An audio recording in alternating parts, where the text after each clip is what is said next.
Thank you, Xavier. Those questions, we'll hold on to those, and I think Gavin's going to share a few questions at the end of this.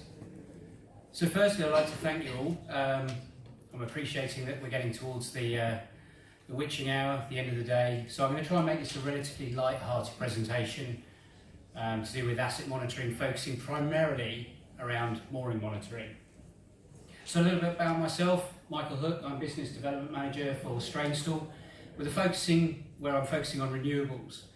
That comes from primarily the fact that prior to Strainstall I worked for a tidal energy company who are presenting in ITES. I'm pleased to say they're going from strength to strength and are progressing into new markets around the world.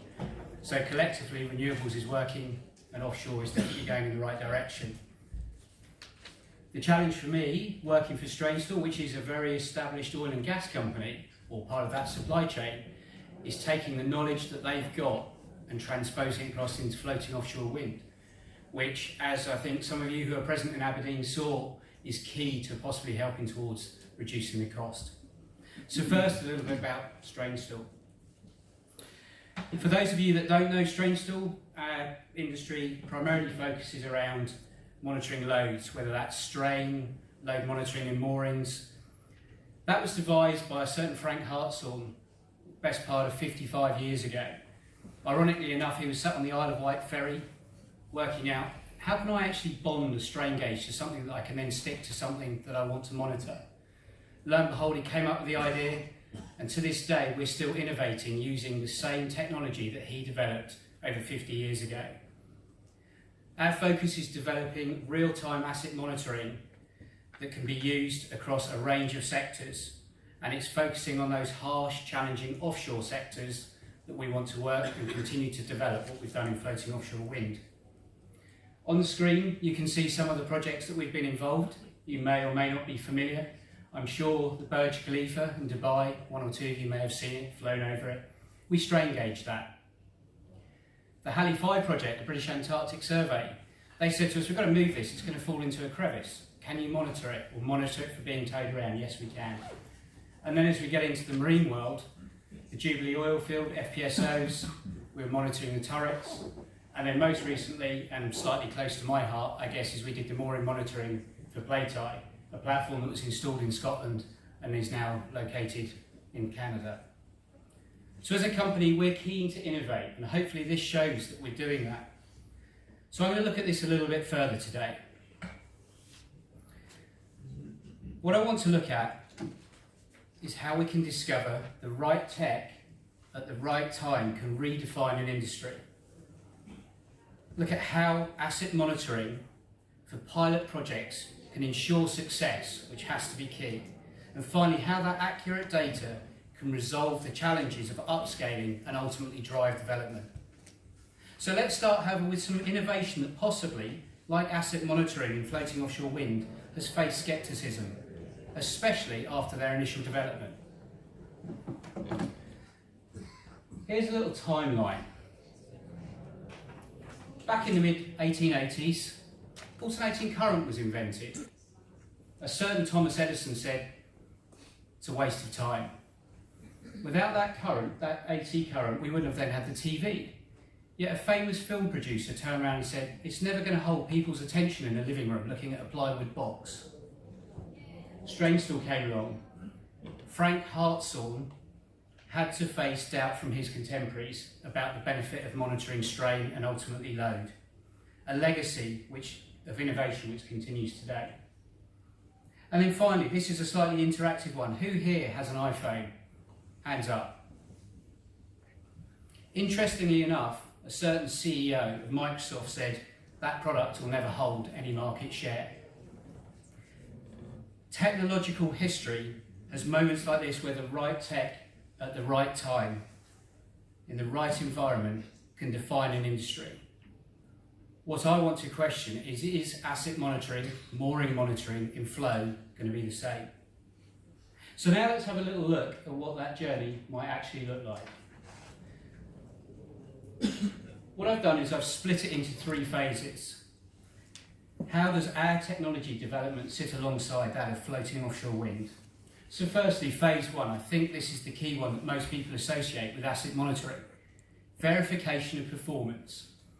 Is it doing what we said it would do on the tin? I.e. the guys with their computers have said, this is the loads we're going to see.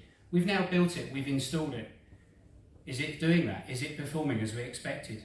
That's the phase that many of the technology developers are most probably in now. One or two of them are now beginning to go beyond that. High wind float to some extent, and mostly moving on beyond that phase. That for some is where asset monitoring comes to an end. We've looked at the loads, we've looked at the strain, it's in line with what we thought, happy days. That I don't believe is correct. I believe that as we enter phase 2, the data for risk management as industry upscales and needs to value engineer increases the importance of it. We've heard today about insurance and other stakeholders. As these arrays grow larger, the importance of actually knowing what's going on becomes critical. Stakeholders will want to know what's going on because the risks if something goes wrong is potentially a lot higher. And then finally, phase 3, the future, to enable the IoT, the Internet of Things style operations through enhanced data accuracy. And we'll touch on that later. So what I'm going to do is take you through that journey. So let's have a little look. We were really proud as Strainstall to be involved in high wind. It was ultimately a pioneering project. Installed in the North Sea, which as many of you know who may have come from an operational background, it's a pretty harsh environment. It's a good place to test stuff. The moorings installed on that will have certainly had their full testing. Interestingly enough, they turned to the oil and gas industry for the moorings. They went to MacGregor Pusnes in Norway and said, you know how to moor things in harsh environments. And retrospectively, they then came to us and said, well, you know how to actually monitor the loads that are going through the moorings in harsh environments. So the oil and gas supply chain were pivotal to that project. They asked us, how would we do it though? And we said, well, actually, we're not going to put a load pin in or something that's been used before in the primary load path. We're going to use a strain ring, one of these. You'll see a picture of this actually in situ on an oil and gas platform later. Proven though in oil and gas for many years. Doesn't form part of the primary load path, but gives the key critical information that's required. But that's been 50 years in development. We didn't just make it overnight, but it's a proven item. Just to give you the credibility behind that, we've recently supplied Total 36 of those strain rings to go onto their Coimba FPSO. We like to think that that credibility, which so many people talk about, is key to floating offshore wind, is tantamount. So, we've already demonstrated that oil and gas has a really important part to play in the asset monitoring or the mooring load monitoring. We used the strain ring, oil and gas proven. That was used to sense minute changes in the mooring loads on the high wind platform. Look at the changes within even though it wasn't fitted in the primary load path, it could assess the primary load path. It helped gather data on fatigue life. All that data was then able to be compared to drive the insights to value engineer. And we all know that when we value engineer, we can bring down CapEx. If we bring down the CapEx because the weight of the platforms is less, we can then look to reduce the OpEx costs. Levelised cost of energy comes down, and importantly, we look to minimise the risks, which has to be driven as key. So I'm confident that an oil and gas technology derived of something from 50 years ago is pivotal to the floating offshore wind going forward. So we've done phase 1. We verified the data against the blueprints, and hopefully everyone goes, yes, it did what we thought. There we go. That's the end of the mooring monitoring or the asset monitoring. But no, I don't believe it is. We stand here today knowing that we're scratching the surface of floating offshore wind. 80% of the world we know is not suitable for fixed offshore wind. Floating offshore wind is the secret, and upscaling has to be the way that that's achieved. We need to grow it from megawatts to gigawatts, which means more than just model verification, it means insights into how we move forward. asset monitoring will have to be integral in that journey of growth. With a climate emergency, everyone reiterated that many, many times. Floating offshore wind is key, and the need to be able to say that we can supply secure and reliable power from floating offshore wind to address and get towards net zero is key. Therefore, in my mind, asset monitoring beyond pilot stages of projects can offer a host of benefits to reduce the risk, reduce the cost in all stages of the array development. Importantly, and to drill down a little bit more, it can ensure safe operations by assuring asset performance, mitigate risk of non-productive time by predicting potential issues, something that I think cannot be undervalued. The opportunity to look at asset life extension, open the door to inaccessible sites. We know there's going to be a space shortage over time, so we have to look at those new sites, and the data insights that will come from the monitoring of moorings and the platforms will only help to assist this. And then the continual data improvement with the insights that can be gained. So where does the future lie? Phase 3. Comparably to developers in the oil and gas sector, access to real-time data opens doors to the Internet of Things style opportunities. Real-time data sharing worldwide, enhanced remote management, post-analysis to improve safety and operations. And I think, as was alluded to earlier by John in the Smart Bay discussion, we saw how aggressive these sites are. Do we want to be sending people out 3.5, 4 metre wave states? No, we don't. Do we want to be able to do that remotely? Yes, we do. Does it help reduce the risk? Absolutely. Does it help reduce the cost potentially? Yes, it does. So what about James Fisher? What are we doing?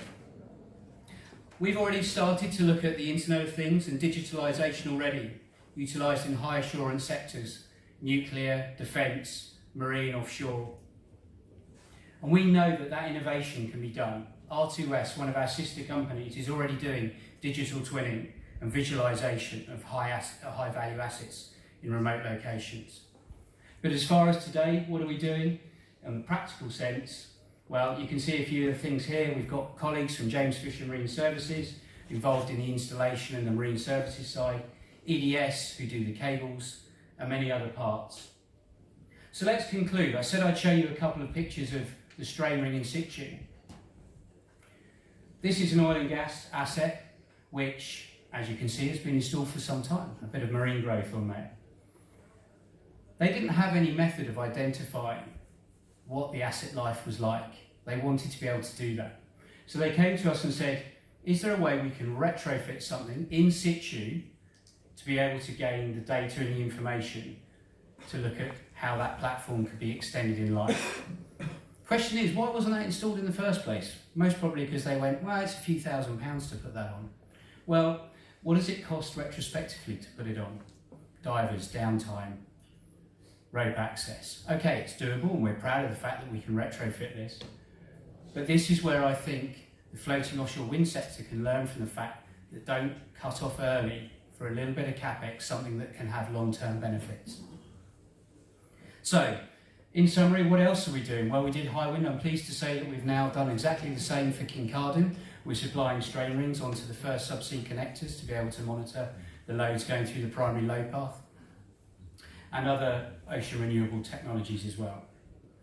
So, building on its proven track record of ensuring safe and successful completion of pilot projects, accurate data from asset monitoring goes beyond model verification and can help support sustainable asset array extension and expansion, driving the industry forward as we embrace a renewable future. I said it was going to be brief. If anyone wants to see the strain ring after or talk about how that technology worked, please do. I'm afraid I do have a slide about questions which our marketing department thought was hilarious. I am a big fan of renewables.